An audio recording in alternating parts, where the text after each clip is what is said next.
It was kind of interesting because we were doing a pre-run of the Omaha News downstairs in CPAC's building, and I was punching the board for that, and my phone was going off the hook, like just ringing like crazy. And of course, I can't answer it because my hands are tied with the board. And we hit break, and I look down and I see a whole bunch of messages, and all they say is, "Your building's on fire." So that was kind of like, oh crap. And so UNO sent some of their reporters down to report on that, and I just left and let them fend for themselves while they tried to do a live report on that, and I just went down to see what was happening. A good portion of the Omaha Fire Department was there, and they're still down there as we speak. It burned pretty good. They're not sure how it started yet, of course.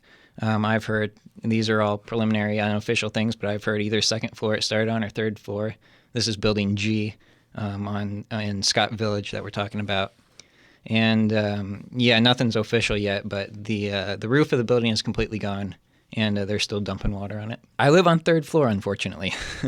I live with 3 other roommates. There's 4 of us in the room total. I went down there, and they're shooting so much water into my window. It's kind of to the point where I've already settled with the fact that I'm going to have to, insurance. I mean, I've got a lot covered by insurance, but that stuff can be replaced as long as everybody got out okay. It was a very controlled scene. In fact, I'll give kudos, my appreciation and thanks actually to the Omaha Fire Department and Police Department paramedics.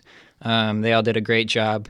As far as I know, and I'm not an official on this, but I believe everyone's been accounted for out of Building G. I know they were evacuating J too, just for safety because of the wind.